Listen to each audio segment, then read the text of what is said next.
istorya.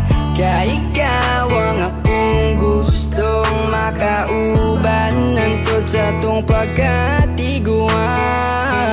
Abi kog damgora ang tanan nga ikaw ug ako permi nang maguban.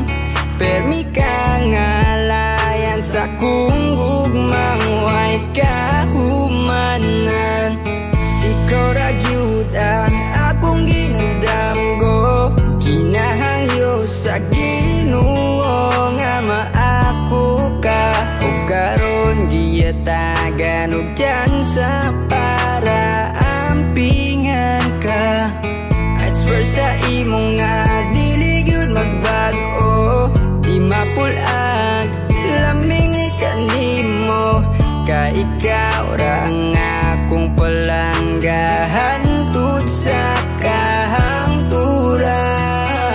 Dili na ko sayang o ng oras, kada adlaw di ka alayan og rosas. Aron mapamatudan ko ang gugma ko sa imuha nga di ni mo lubag. Basahi nga dili na magbago mga saad ko, basta isaad nga di ka mo biyan. Ikaw ug ako kitang duha, sabay na to nga isaad nga walay mo biyan. Maako aka kung sa una imposible karon tinuod na.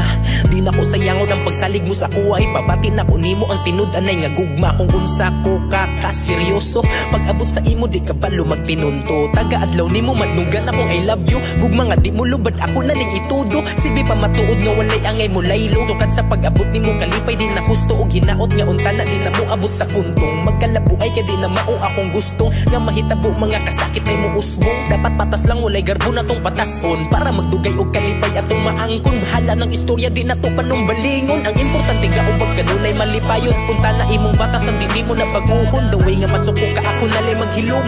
Kung sa panaglalis ka na ra ang solusyon para walay daghay samok di na ka maglagot. Bisan ingon na makaingon ka tinuod, ang akong gipakita nga dili puro palabot. Dis na kay basihan ning gugma kong tininuod.